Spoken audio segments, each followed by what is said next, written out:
Hi, this is Jason. We are reading Who's Davy Crockett, Chapter 1 to Chapter 3. Here we go. Chapter 1, A Pioneer Family. Although he became famous as Davy Crockett, historians say he liked to be called David, so that's what he'll be called here. The Ballad of Davy Crockett began with the line, born on a mountaintop in Tennessee. Like most story of his life, is only partly true. David was born in what is now eastern Tennessee, but not a mountaintop. He was born by the Naturally River in Greene County on August 17, 1786. David's grandfather was named David Crockett, too. He came to America with his family around 1725.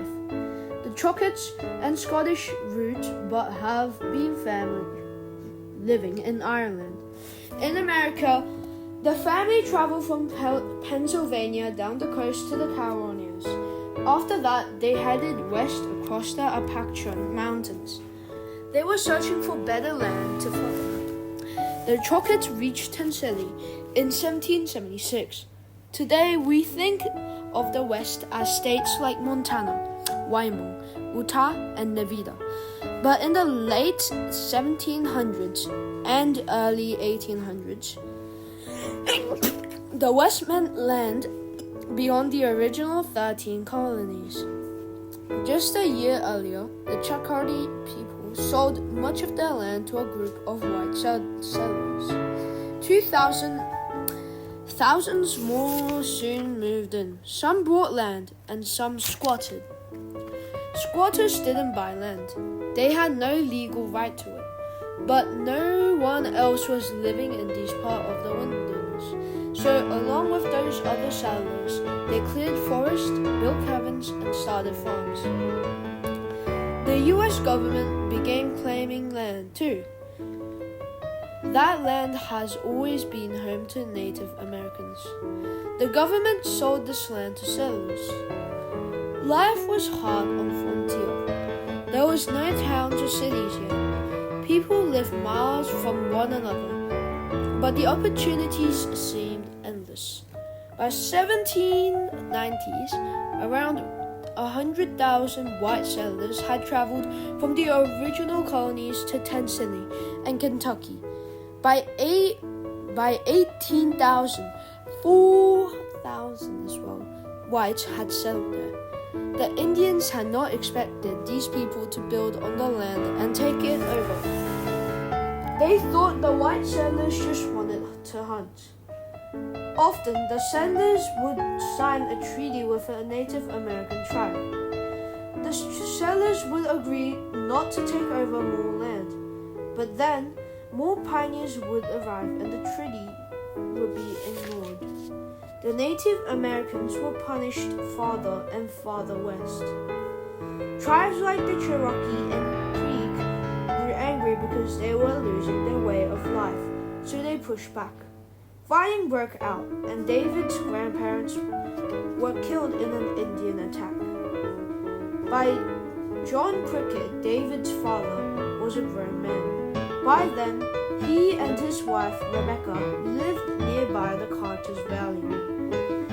Back then, most pioneers' families had one-room cabins with dirt floor and few windows. Parents worked around the clock, feeding and clothing their families. David was the fifth of John and Rebecca's 9 children. Large families were common on the frontier. The Crocketts were poor. John, like most pioneers, expected his children to work, not sit in a classroom. David had little time for play, and he didn't go to school. Frontier life was hard, and some years were much worse than others. Maybe crops did not grow. Maybe there were too many attacks from native tribes. Then George Crockett would do what his father had always done in hard times. He moved. Chapter 2, Young David. In 1794, when David was 8 years old, John Crockett gave up farming. He moved his family a few miles away from Grove Creek. He and the partner decided to build a grist power the mill. The mill would grind grain into flour and the truckers would sell the flour to neighborhoods. But before the mill was finished, the river rose, the area flooded, the milling buildings floated away. It was time to move again. About this time, Tennessee became the 16th state. Even more people were traveling through the area, so John opened a tavern along a busy road.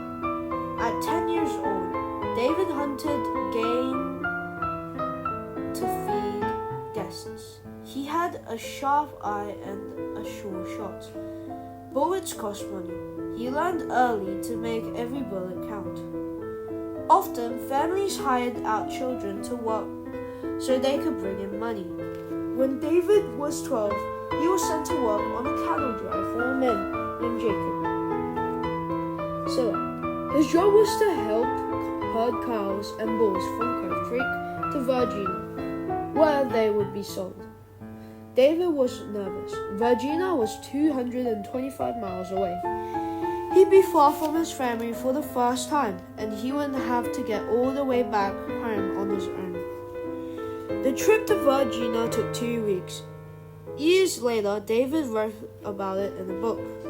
David watered and fed the animals and kept them moving. Jacob Silla liked David. The boy was good company, easygoing and cheerful. Silla wanted him to stay on. David said yes. But he was very homesick. Weeks passed. Then one day, David met some men he knew who were riding back to Tennessee. Right away, he decided to join them. So he snuck out in the middle of the night. By the time David returned home, 3 months had passed since he'd last seen his family. He'd seen some of the world. He'd been on his own already. Davy Crockett was growing up. Chapter 3. On his own. When David was 13, a small child school opened near his home. John Crockett let David and his older brothers attend. The school was only one room. Students learned basic reading, writing, and arithmetic. Some were almost awed as the teachers. For the first 4 days, David liked schools. He learned the alphabet, but then he had some trouble with a bigger, older boy. He decided to surprise the bully and jumped out from behind some bushes to fight them. After David worried about getting in trouble, would the schoolmaster tell his father? John Crockett had a bad temper and might whip him with a birch stick. For many days, David set off for school, but ended up hiding in the woods. David hunted and explored until school ended. When his brothers walked home, David joined them. He pretended he'd been with them all along. Finally, the schoolmaster sent a note to David's father. Where was David? John Crockett was furious, grabbed a hickory stick to strike his son. After that, David ran away. He joined another cattle drive. He wasn't nervous, the way he'd felt before he was old enough. He didn't want to put up with his father's beatings. David didn't plan to be gone long, but he just wanted his father to cool down. But after the herd was sold, one job led to another. David crisscrossed states from Tennessee to Virginia to Maryland. Sometimes he helped on cattle drives. Sometimes he took odd jobs. He liked meeting new people. He liked seeing new places. And people liked him. He was a great storyteller. David was a popular fellow. Too often, though, David was broke. After 2.5 years, he had enough, so David headed back home. Sometimes he traveled on foot, walking up to 50 miles in a day. Once, he nearly drowned crossing a river in a canoe. Finally, one night, David saw his family's tavern up ahead. David was 16. He'd grown up. He was stronger and taller. Would his family recognize him? David slipped into the cabin. He sat down to dinner with the guests. No one took any notice. But then his older sister, Bestie, looked at him hard. Suddenly, Bestie jumped out of his seat. She hugged David and cried, "Here is my lost brother!" John Crockett was happy to see his son, but he made David work off money that John owed to a neighborhood. It took 6 months, but David paid off every cent doing of John's. Then he found out that his father owed money to another man too. His name was John Kennedy. David worked for another 6 months to pay back that money. At last, David was able to surprise his father with a note.